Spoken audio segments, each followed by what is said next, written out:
All right, back here in Minneapolis, it's the Brewers and the Twins here this afternoon. Robin Yount's been kind enough to join us up in the booth. He's doing a charity with Harmon Killebrew tomorrow, and it's a good charity. It's helping out kids, different kids' charities. Yeah, charities. Harmon has a fund, I know, and I don't want to. I don't want to get too specific because I don't know the details about it, but he's been doing it for many, many years with golf tournaments, both here and in Phoenix, that I've participated in. And I know he's done a lot of great community work around this area. So that's what we're trying to help out. A couple of good Hall of Famers, and we had a conversation with you before the Brewers were done batting last half inning about keeping your head high and some of the things you have to go through and stomach through, and mentally how tough it is sometimes to get through some of these downtimes. Yeah, well, we were saying that, you know, any of us that played know what it's like. We've all been through it. That one got him. Span got nailed. So it's, you know, and it's easy to fall into hearing that, oh, it's part of the game, and you get into slumps and you just got to battle your way out of them.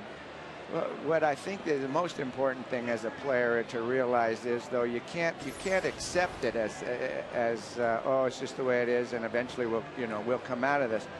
It's a lot easier said than done, but you really have to play like you're not in a funk. Right. You know, if you believe you're in a funk, you're in a funk. Let's face it. So you have to approach each and every pitch, you know, like it's the last one you'll ever play. Right. And you have to take the we're in a slump and all of that out of the equation. You got to work your way out of the slump. Absolutely. And again, I did it a little bit, so I know that's a lot easier said than done. But you got to be mentally tough to do this kind of stuff. And if you do that, you'll be fine. And I have no doubts in my mind that we'll be fine. Well, and one thing that we've noticed over the course of this period, and you don't like to dwell on it too much, but talk about a hitter's perspective when you see the pitching continue to fall behind early in the game, and you seem to always be catching up. I mean, do you feel like you put more pressure on yourself as a hitter? That's only natural, isn't it? Yeah, there's no question, and that's where that old word pressing comes from. I think, you know, everybody tries too hard, if there's such a thing. Right.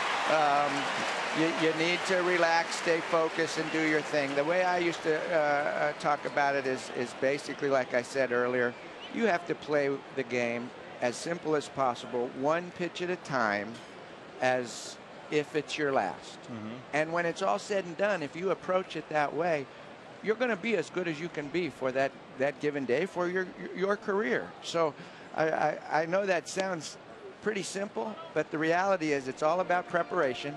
Make sure you're ready. You've done everything you can prior to the game to be the best you can be, and then let it go one pitch at a time. And then when it's said and done, you'll have accomplished all you can. How about this series, this border battle? You know, you were part of it in the American League. Obviously, when you guys were in the same league together, you played at the Old Met, you played at the Metrodome. You see Brewer fans being packed in here today. Was that how it was back in your days? Oh, it was a lot of fun. Yeah. You know, we had some great rivalries with the Twins, and it's a lot of fun mixing the fans up together. It's like the Cubs now, you know, that come up to Milwaukee a lot and go down to Chicago. We had some great rivalry games with the Twins, and it's exciting. It's not just another game either. As a player, you feel the rivalry, and you feel the fan presence. That there's two sides out there, and it makes it a lot of fun. And I used to enjoy the heck out of it. Playing the White Sox was very similar too.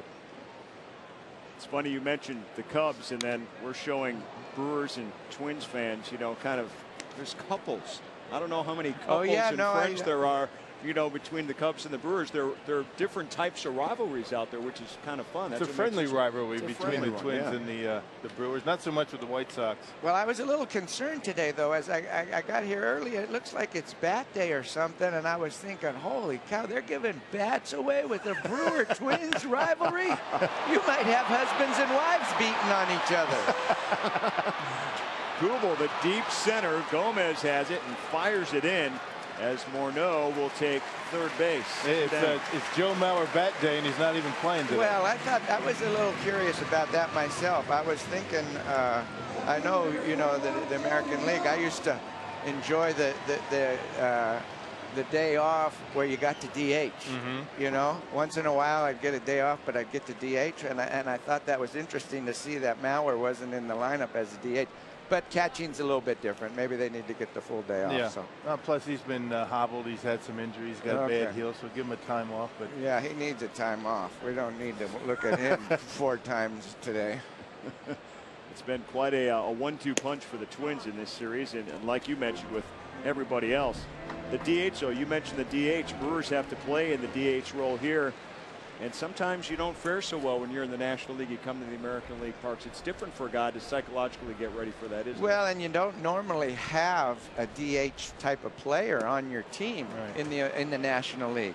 You know, let's face it, the American League has hired a guy for that role, and the National League, you don't hire one of those. So you're a little bit, you know, I'm not going to try to make, but the National League teams are a little short-handed when the DH is in play, because they're, like I say, they don't have that guy for that role.